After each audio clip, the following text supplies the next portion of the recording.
ಬೆಟ್ಟದ ಬಂಡೆ ಪೆಟ್ಟು ತಿಂದು ಗೊಮ್ಮಟನಾಗಿ ನಿಂತಿರಲು ಚಾವುಂಡರಾಯಣ ಕಲ್ಪನೆಯಲ್ಲಿ ಕೆತ್ತಿದ ಬಂಡೆ ಮೂರ್ತಿಯಾಗಿ ಧನ್ಯವಾಗಿರಲು ನೋಡುತ್ತಲೇ ನಿಂತಿರಲು ಜಗದ ಸಂತರು ಬೆರಗಾಗಿ ಕಲಿಯುಗದ ಬುದ್ಧಿವಂತರು ಹೇಗೆ ಕೆತ್ತಿರಬಹುದು ಈ ವಿಶಾಲ ಮೂರ್ತಿ ಅವರು ಪೆಟ್ಟು ತಿಂದ ಗಟ್ಟಿ ಬಂಡೆ ದುಂಡಾಗಿ ಧನ್ಯವಾಗಿರಲು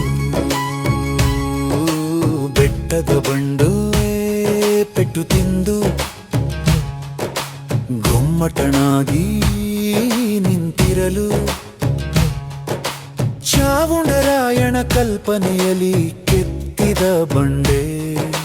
ಮೂರ್ತಿಯಾಗಿ ಧನ್ಯವಾಗಿರಲು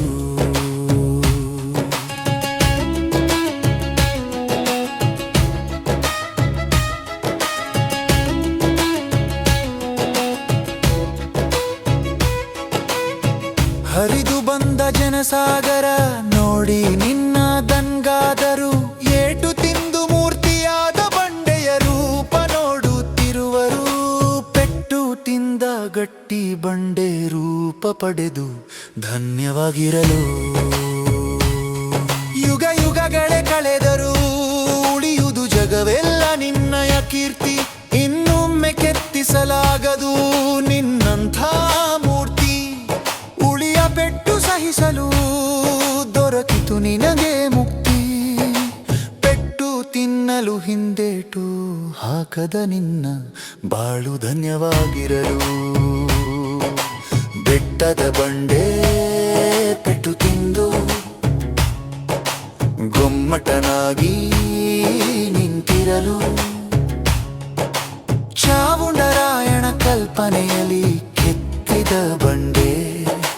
ಮೂರ್ತಿಯಾಗಿ ಧನ್ಯವಾಗಿರಲು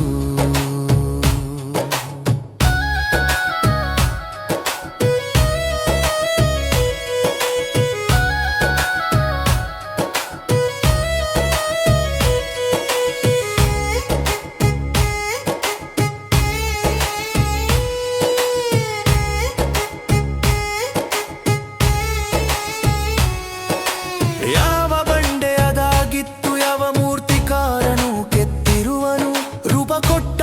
ಮೂರ್ತಿಕಾರನ ಕೈ ಚಳಕದಿಂದ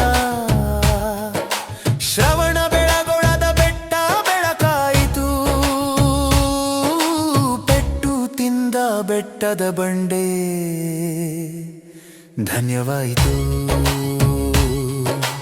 ಏಟು ಸಹಿಸಿದ ಬಂಡೆಯೊಂದು ಮೂರ್ತಿಯಾಗಿ ಪೂಜಿಸಲಾಯಿತು ಏಟು ಸಹಿಸದಾದೆ ಬಂಡೆ ಮೆಟ್ಟಿಲುಗಳಾಗಿ ತುಳಿತದ ಪಾಲಾಯಿತು ಬೆಟ್ಟದ ಬಂಡೆ ಪೆಟ್ಟು ತಿಂದು ಗೊಮ್ಮಟನಾಗಿ ನಿಂತಿರಲು ಚಾವುಂಡರಾಯಣ ಕಲ್ಪನೆಯಲ್ಲಿ ಕೆತ್ತಿದ ಬಂಡೆ ಮೂರ್ತಿಯಾಗಿ ಧನ್ಯವಾಗಿರಲು